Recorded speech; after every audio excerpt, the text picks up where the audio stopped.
আসসালামু আলাইকুম। তো M1 ভরের বস্তুটি যদি বেশি ভারী হয় তাহলে পুরো সিস্টেমটা এভাবে ডান দিকে হেলে পড়বে। তো আজকের এই ভিডিওতে আমরা দেখব যে এই তিনটি বস্তুর ত্বরণ কত যার জন্য এরা ডান দিকে এভাবে গতিশীল হচ্ছে। তাছাড়া এই দুটো সুতার টান কত সেটাও আমরা বের করব। তো চলো আমরা শুরু করি। সো প্রথমে আমরা ধরে নিলাম যে M1 বস্তুটিকে পৃথিবী M1G বলে নিচের দিকে টানছে, কিন্তু এই সুতা তো আর তাকে নিচের দিকে পড়তে দিতে চাচ্ছে না। তাহলে সুতা তাকে উপরের দিকে একটা টান বল প্রয়োগ করবে, ধরলাম সেটা T1। এবং খেয়াল করে দেখো এই সুতার টানের জন্যই কিন্তু M2 বস্তু ডান দিকে একটা টান খাচ্ছে, অ্যান্ড সেটাও হচ্ছে T1। ঠিক একইভাবে M3 বস্তুটাকেও পৃথিবী M3G বলে নিচের দিকে টানছে, কিন্তু সুতা তাকে উপরের দিকে নিয়ে যেতে চাচ্ছে, ধরে নিলাম এই সুতার টান T2। এবং ঠিক একইভাবে এই যে M2 বস্তু যে ডান দিকে যেতে চাচ্ছে, বাধা দিচ্ছে হচ্ছে এই যে বাম পাশের এই সুতাটি।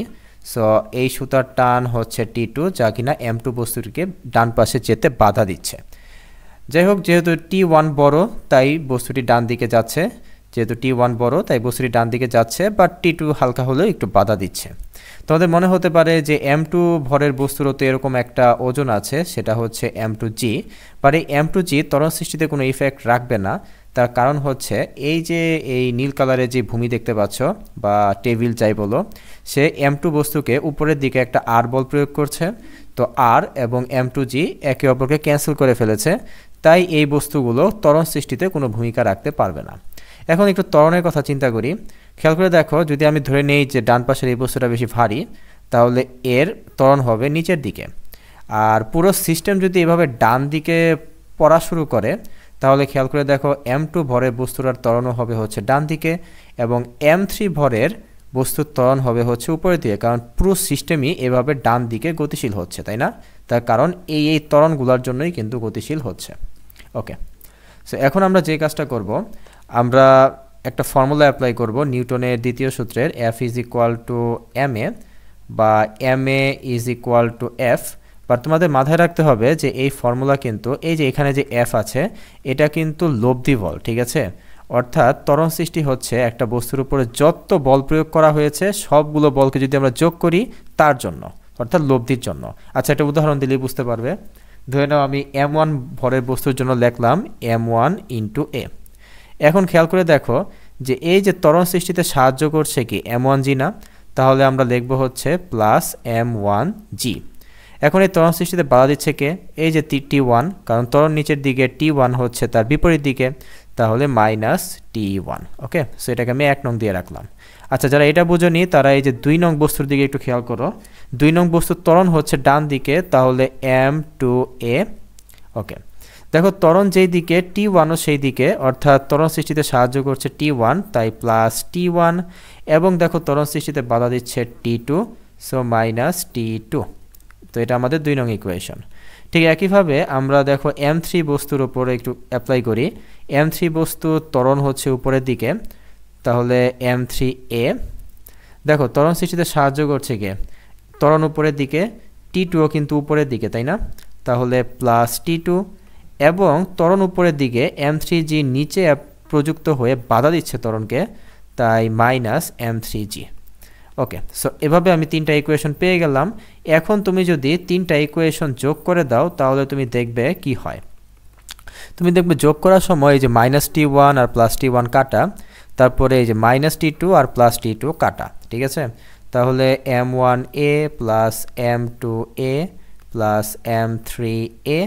এবং দেখো তো ডান পাশে কারা কারা আছে, এই যে M1G + M1G, তারপর -M3G।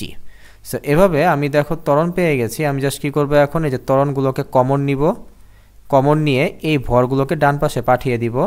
তাহলে আমি পাবো হচ্ছে M1G - M3G, নিচে হচ্ছে সবগুলো ভরের যোগফল। সো খেয়াল করে দেখো আমি কিন্তু ত্বরণ পেয়ে গেছি, তাই না? এখন বলো তো এই ত্বরণ থেকে আমি কিভাবে সুতার টান পেতে পারি? খুবই সিম্পল। এই যে ত্বরণের মান দেখতে পাচ্ছ, এই যে ত্বরণের মানটা, এই ত্বরণের মান তুমি কি করবে, এই যে 1 নং ইকুয়েশনে বসিয়ে দিবে। সো 1 নং ইকুয়েশনে তুমি যদি বসিয়ে দাও তাহলে তুমি খুব সুন্দরভাবে T1 এর মানটা পেয়ে যাবে। ঠিক একইভাবে ত্বরণের মানটা তুমি এই যে 3 নং ইকুয়েশনে এখানে বসিয়ে দিবে, তাহলে খুব সুন্দরভাবে তুমি এই T2 এর মানটা পেয়ে যাবে। যাক এটা তোমরা নিজেরাই করতে পারবে। আমি তোমাদের সাথে আরেকটা ইম্পর্টেন্ট কথা একটু শেয়ার করি, যে এই যে দেখতে পাচ্ছ এই ত্বরণ, এটা কিন্তু তুমি চাইলে আরেকভাবেও বের করতে পারতে। মানে এত কাজ না করে তুমি কিন্তু সংক্ষেপেই, যদি এমসিকিউ আসতো, তুমি খুব সংক্ষেপেই কিন্তু ত্বরণটা বের করে ফেলতে পারতে। কিভাবে দেখো, ধরে নাও যে এই হচ্ছে মনে করো আমি ত্বরণের একটা ফর্মুলা, নিউটনের সূত্র লিখব, এ ইজ ইকুয়াল টু F/m, ঠিক আছে। কিন্তু এখন আমি এই ফর্মুলাটা কোনো নির্দিষ্ট একটা বস্তুর জন্য অ্যাপ্লাই করব না, তার পরিবর্তে আমি এই পুরো সিস্টেমের জন্য অ্যাপ্লাই করব। কি বলেছি বুঝতে পেরেছো? এই ফর্মুলাটা আমি পুরো সিস্টেমের জন্য অ্যাপ্লাই করব। আর দেখো তো পুরো সিস্টেমের ভর কত? পুরো সিস্টেমের ভর হচ্ছে m1 plus m2 plus m3, তাই না? সো আমি নিচে লিখব সবগুলো বস্তুর ভর। আর এখানে আরেকটা কথা বলে দেই যে আমরা সাধারণত এই সুতার ভরটাকে নগণ্য ধরেছি, ঠিক আছে। তো সুতার ভর নগণ্য ধরলে সুতার তো আর ভর নিয়ে কাজ করার দরকার নেই।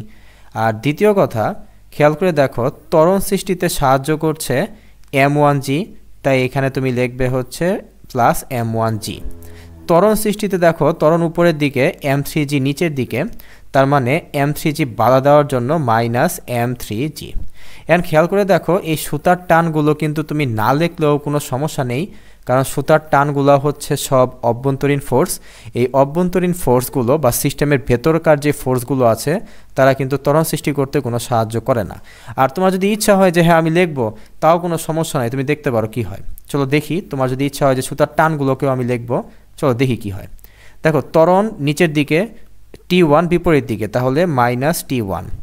এরপর এইখানে 2 নং বস্তুর এখানে খেয়াল করো ত্বরণ ডান দিকে, T1ও ডান দিকে, তাহলে লিখতে হবে হচ্ছে প্লাস T1। খেয়াল করেছ যে T1 আর মাইনাস T1 কাটা।